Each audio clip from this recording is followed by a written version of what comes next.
Everyday going on. কাল গৌরহরি মাইতিকে খুন করেছে ভাইপুকুরিয়া ভূপতিনগরে। শশাঙ্ক মাইতি ভারতীয় জনতা পার্টির লিডারকে খুঁজতে গেছিল, তার বাবাকে মেরেছে, খুন হয়েছে। কালকে রাতেই সঞ্জয় বর্মন 32 বছর বয়স, কোচবিহারের সীতাই, ঘর ছাড়া ছিল, বাড়িতে গেছিল, বাড়ি ঘিরে ফেলে, প্রাণ ভয়ে মোটরসাইকেল নিয়ে স্পিডে বেরোতে থাকে, মোটরসাইকেল দুর্ঘটনা ঘটিয়ে তাকে মারা হয়েছে, খুন করা হয়েছে।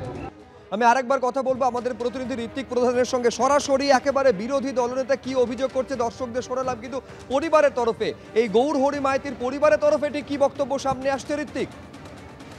দেখো, গৌরহরি মাইতির পরিবারের তরফ থেকে যেটা বারবার অভিযোগ করা হচ্ছে যে তাদেরকে কিন্তু ভোটের রেজাল্টের পর থেকেই বিভিন্নভাবে ধমক চমক দেওয়া হচ্ছিল তৃণমূলের পক্ষ থেকে, এবং তারই ফলস্বরূপ গতকাল তার বাবাকে তুলে নিয়ে যাওয়া হয় এবং তাকে সেখানে কিন্তু ব্যাপক হারে মারধর করা হয়, যার ফলেই তার মৃত্যু ঘটেছে এবং এর সঙ্গে সরাসরি তৃণমূল যুক্ত।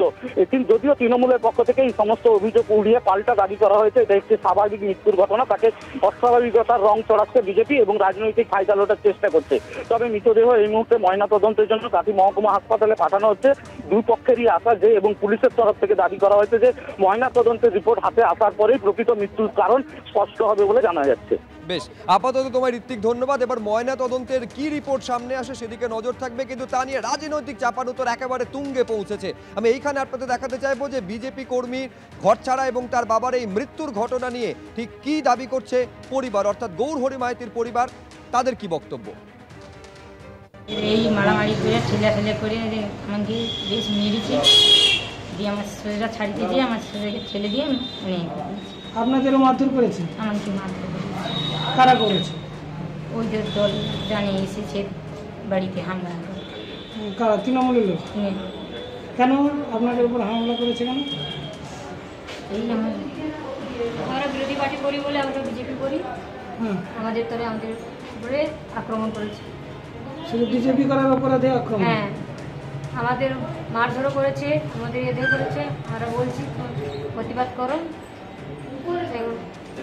রাত্রে প্রত্যেক দিন রাত্রে হামলা হচ্ছে বাড়িতে ছেলে মেয়েদের নিয়ে থাকতে প্রচুর কষ্ট হচ্ছে, তাদের জন্য আমরা জানাচ্ছি।